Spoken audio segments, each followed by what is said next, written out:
Hi, welcome back to the channel.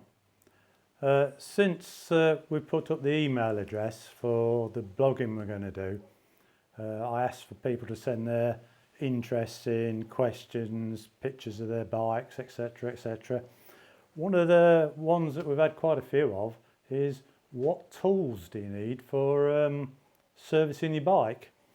I think it's quite a lot of people nowadays are getting into, I want to service my own bike due to the costs of the shops and everything else, plus interest. It's quite interesting to do your own work, isn't it? It's not really nothing I can sit down and just sort of talk about. I really need, it'd be better for me, I can pick something up and show you. So that's what we're going to do. Before you get any tools, the first thing you want to get, workshop manual. This is for my 500 bullet. The trouble is nowadays you can't get actually paperback manuals anymore. They're all online. Now the reason I like it in paper is because, well, basically it's got pictures in it. You've got pictures, it's easy for you to follow. It's got wiring diagrams in here, all your torque settings, everything you need to know about your bike is in here. I've been a mechanic all my life, and even I will, if I'm working on an engine or something, I will still have this handy. If you think you know it all, you're going to make a mistake. So you always got a reference, that's what it's for, a reference. And if you don't know nothing, it's in here. Now the problem is nowadays, everything's online. Yes, you can find anything on the internet, but the trouble is, you get the page up, you find the online manual and you flick through, and you want to be able to do something. You know as is, things only stop on your phone for a certain amount of time, it's gone off. Then you're flicking over. If you've got oily hands and stuff, your phone gets in a mess like mine is always. Or you're trying to flick the page up and you can't get it to move anymore because of the grease. Now you think, well, do I really need a manual? Now, even the simplest of jobs, it's like, if you don't know what you're doing, and I said, right, take the tank off this Himalayan, underneath here, there's a fitting for the fuel pump, and it's not the easiest thing to take off. If you don't know what you're doing, you can snap that fitting off and it's a new fuel pump to replace it, which is mega work and more money for you. So find yourself a workshop manual. If you've got it on here and you're going to take this tank off, print the page off onto paper. So if it's on paper, you've got it. You can be looking at it while what you're doing. So that's the first thing you need before you even think about buying any spanners. Right, now I've been asked, what toolkit do you need to service your bike? Well, it's a bit, how long is a piece of string really? It's like, obviously I've been a mechanic all my life. Now my tools, I've got that many, which you build up over the years as you do. If I had to replace my tools, they would cost more than all 3 Royal Enfields I own. So we don't want to go down that route, do we? What you want to do is, if you go to somewhere like, if you're in the UK for instance, there's a shop there, an automotive place called Halfords. They sell, or if it's not the UK, everywhere, every country's got a tool department somewhere. What you can buy, I don't have, but I'm just showing you, is they have these plastic cases full of tools. It's a basic toolkit. This has got a Dremel in, you don't want that. It's a box, it's a bit bigger than this, but it just looks like a little suitcase. Now inside, it will have your basic tools. There'll be some spanners, maybe some Allen keys, a few sockets. There's enough just to get you started. On the bench, start off with the basic spanners. Now, you've already got your plastic box, and it's got some spanners in it. Now you're going to find it hasn't got everything you need. They'll have like an 8mm, a 10mm, a 12, 13, 14, 17, 19. That's what they'll usually have in them. You're going to find some obscure things on the bikes, like this for instance. On the Himalayan, well, not just the Himalayan, all the Himalayan range, all the Royal Enfield range, I think, the wheel spindle here, that there, you need a spanner to hold that when you're tightening the nut up or undoing it. That is 16mm. Now, you're not going to have a 16mm spanner in your plastic box of tools. So what you want to do is, you've got your basic tools, buy yourself a 16mm spanner. But when you buy a spanner, buy a half decent one. Now I like brittle, I've had brittle for years, or Proto Professional, Mac tools, I've had those. I only buy the best. Now these spanners you see on here, I think maybe the youngest one here is about 30-year-old. You buy a decent spanner, it'll last you a lifetime as long as you don't abuse it. When I buy a spanner, this is called a combination spanner. It's got a ring spanner on one end and an open-ended on the other. So you're getting two spanners, if you like, in one. Whenever you use a spanner, if you can, first thing you do is use the ring end. That's going to go on the nut, the ring first. If you can't get it on, it's in an awkward place, you then use the open-ended. Or if it's a pipe fitting, of course, or something like that, you use the open-ended. The reason is, if you use the ring end, it's going to save the nut. You're not going to round the edges off so easy, and you're putting equal pressure as you work the spanner. If you use this, you'll find, if you look at nuts and bolts, it's got the corner missing off. It's because somebody's used an open-ended. And the more times it wears, the more times this will slip round. Your bike looks a mess, can't get the bolts undone. So always use the ring first. You've got your basic spanners. They'll only be cheap in the box, but they'll be good enough. Buy individual spanners as you need, especially if you're going to keep your bike. Like a lot of the lads who's getting the Himalayans especially, it's, I'm keeping this, I'm keeping that. I get this all the time. You're not wasting your money by buying a 16mm spanner. It fits your bike, you've got it. Next thing I've got along here, this is a magnet.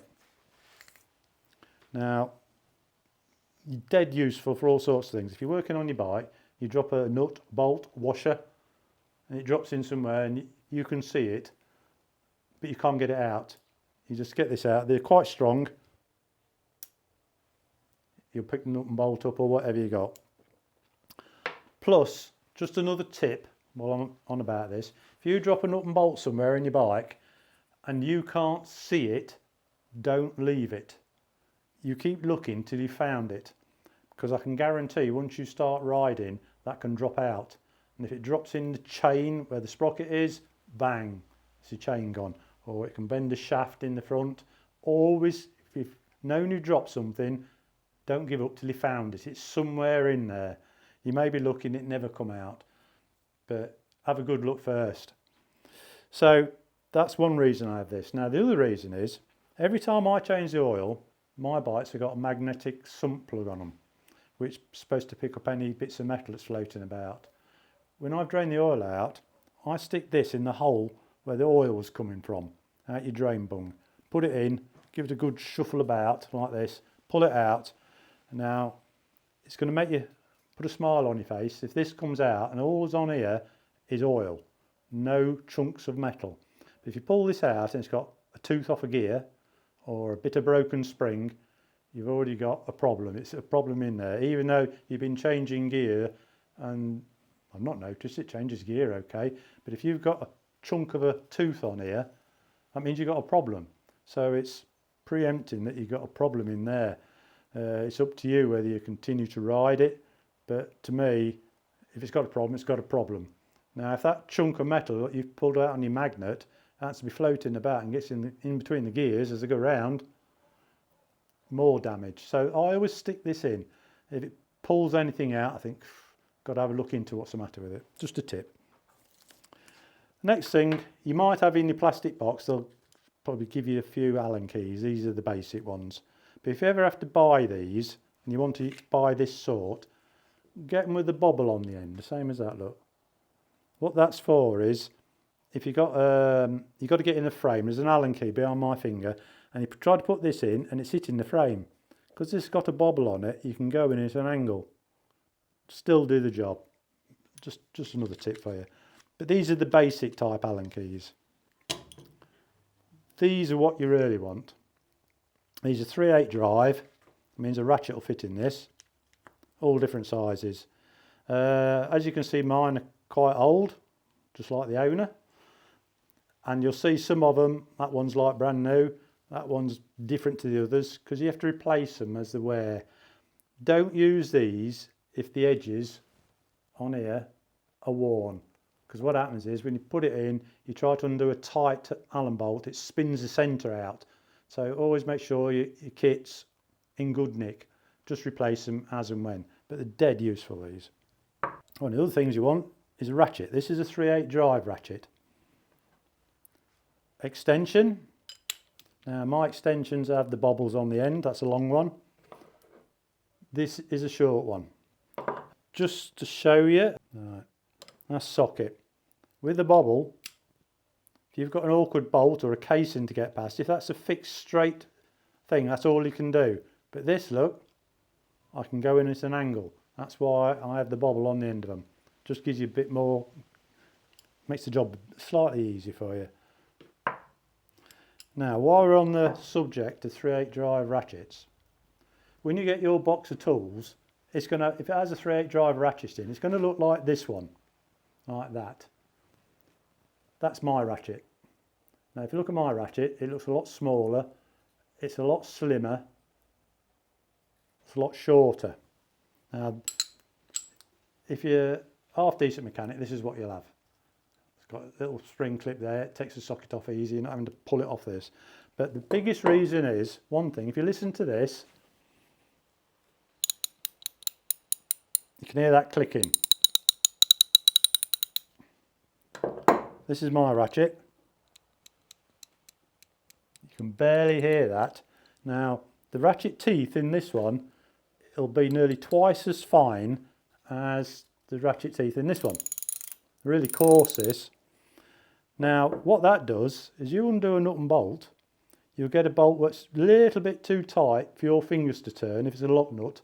You put this on, you can just, there's not much pressure on it. That same nut and bolt, you try it with this one, and all it'll do, well, it won't do anything. It'll slip on its teeth because it's too coarse, making job hard for you.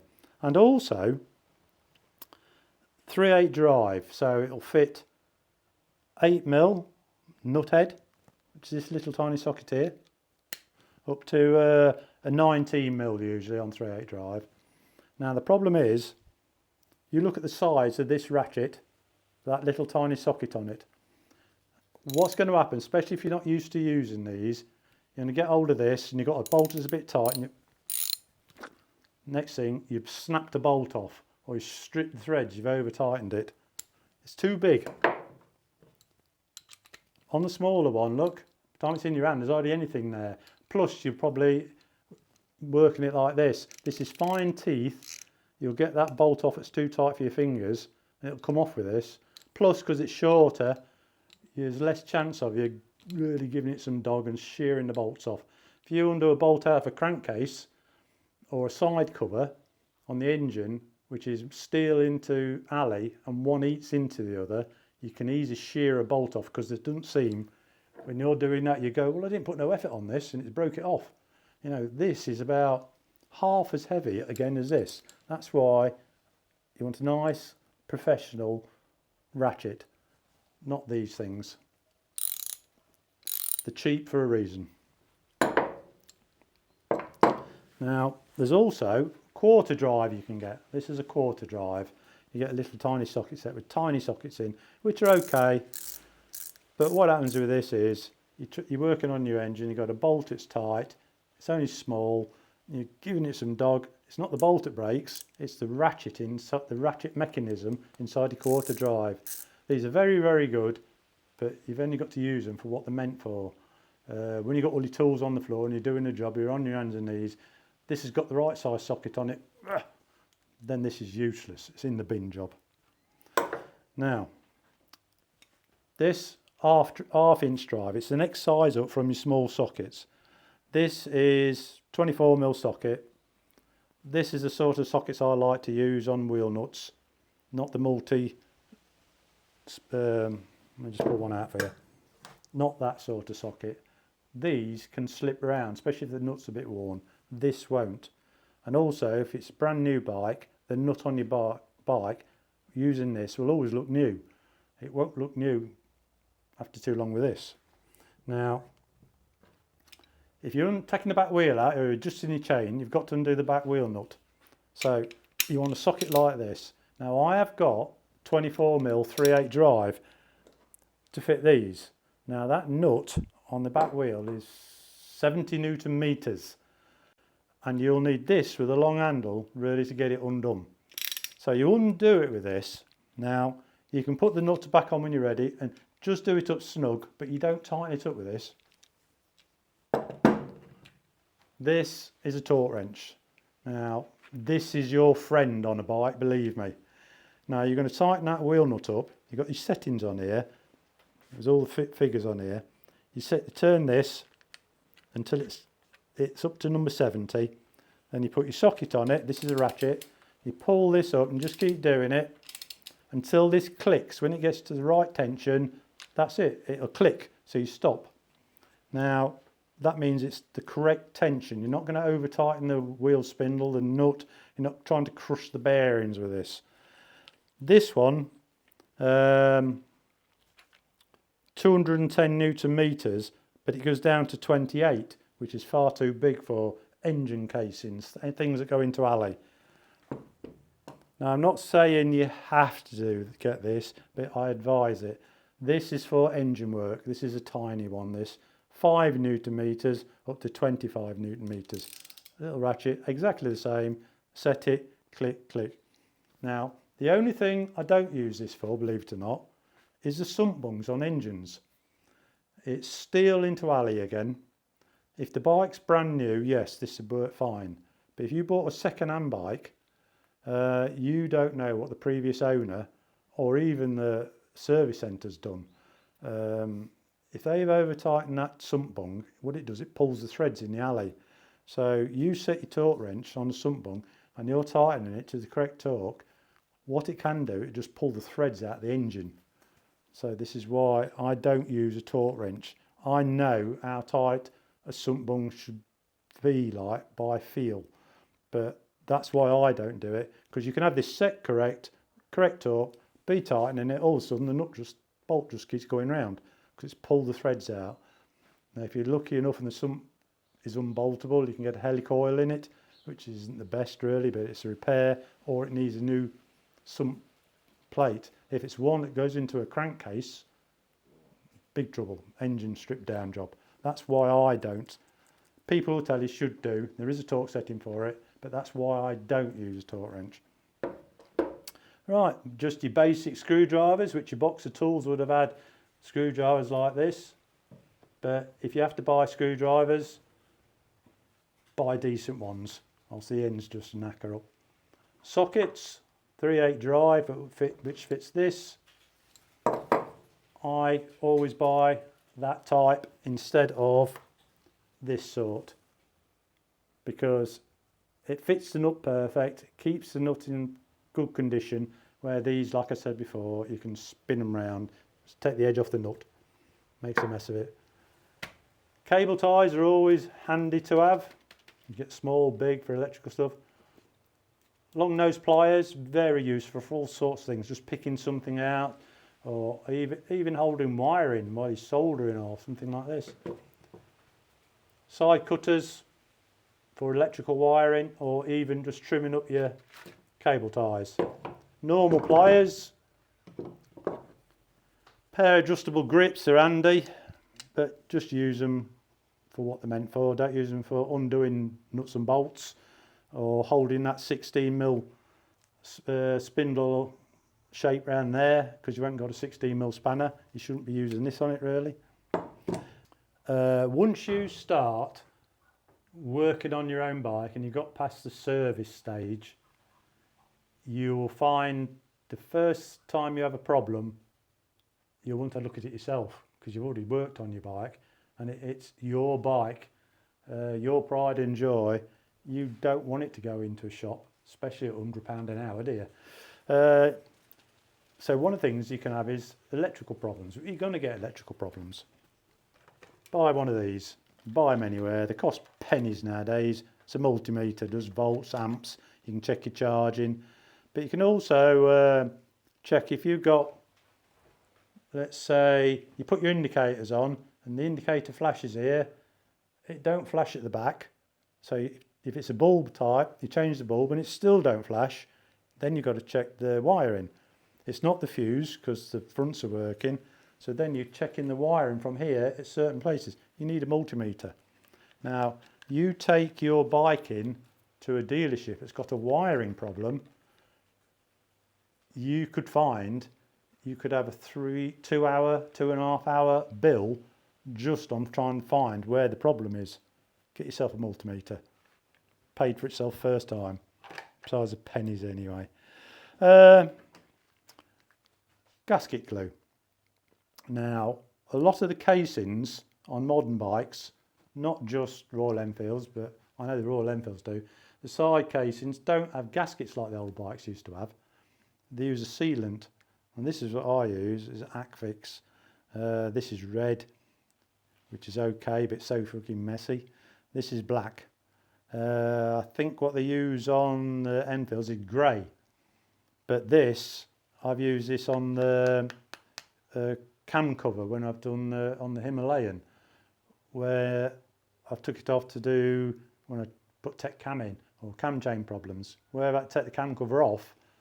You put it on sparing because you don't want it all going in the engine, but this is as good as what Royal Enfield use, or any other manufacturer.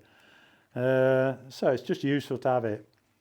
Now, the other thing is, I have covered this before, is your filters and oil. I get Sue to buy my filters from India, because this here, in this box, bars to the ones I've took out, there's 20 filters in that box. Genuine Royal Enfield, they come from India. I bought them in 20. Now, 5 of these filters is about the same cost as one from the main dealer, which is a huge saving. Plus, it's quite surprising, you go to the main dealer, you got oil filter? No, we're waiting for them to come in. Now, the problem is, nowadays, is the shipping, where the stuff's coming from. All the problems in the world now, it's just a nightmare getting spares for anything. You know, people's moaning about the Chinese bikes. There's a bit of a thought I've had. I'm going to talk about that on the first blog. It's all right having the bikes, but if your bike goes in for warranty work, you've got a 4-year warranty, 5-year warranty, whatever it is. If they ain't got the parts, your bike's in that workshop in their place while they get it fixed. Yeah, they might lend you a bike, but even service items, if they haven't got it, they've got to get it from somewhere. And you can be surprised. Just a basic thing, your bike could be off the road for a fortnight, 3 weeks. Warranty could be a month, 2 months. Some of you know this already. So I buy my filters from India. Like these would probably last me years. But if I want oil and filter change, I've got the filter. Other thing is my oils. What we do is Sue buys our stuff from one place in Bulgaria or a place in Romania, and I think when they have an offer on, she gets an email. Now, if this oil, semi-synthetic this, comes on as an offer, even whether I want it or I don't want it, we'll buy one. I've got 2 now, just sat there, and half of one in the cupboard. Because if you wait while you've got your service times up, you go to buy your oil, I know what you're going to say, Christ, it was £5 cheaper last time I did a service. If you buy it while you can, especially on offers, you're quids in, aren't you? Stuff's only always going to go up, it never comes down. So just get your oils and stuff like that when you can. That's about basically it. It's oh yeah. Boss just tells me I forgot to tell you about the filter things here. These, they're very good, these are. These are for taking the oil filters off. Now, the only problem with them is, if you've got, well, the Himalayan isn't this sort, but my Interceptor is a spin-on filter, they call it. Say this one fits the genuine filters. Now, if you buy an aftermarket filter, the filter could be the right one for the bike, but this nut size could be different. So you bought one, then it doesn't fit your new filter. So you've got a choice then. You can try and buy another one to fit your aftermarket filter. Or, this is what I use. these are adjustable. Fits in with a 3/8 drive ratchet. Like so. And it doesn't matter what size filter you've got on, it adjusts. You tighten it, undo it. These pieces just grip the filter and they work really well. Now the only thing with using these and this is just be careful when you put your filter back on that you don't over tighten it. Remember, it's hand tight and about 1/4 of a turn usually. Using these, it's easy when you've got a ratchet stuck in it, just, is that tight? No, just keep going. It's crushing the seal in the filter, and next time you come to take it off, even by using this, you would not believe how tight it can go. So they're very, very good, these. Just be careful what you're doing. Well, I think that's it. So it should be useful to you. Start off basic, cheap toolkit. Buy the tool you need, like your 16mm spanner, and there'll be other things, a lot of other things. If you get to doing your own tappets and valve checks, buy decent feeler gauges. Don't buy cheap naffy ones. Get decent stuff. But you're buying a tool that's specific all the time. So buy a good one, it'll last you. As long as you look after it, it'll last you. Right, so this should have been useful to you, I hope so. Any comments, leave them down below like normal. We always answer them. Please subscribe, helps me keep the channel going. Keeps the channel going. I'm useful to you then, aren't I? Eh? Right, we'll see you in the next video then. Cheers.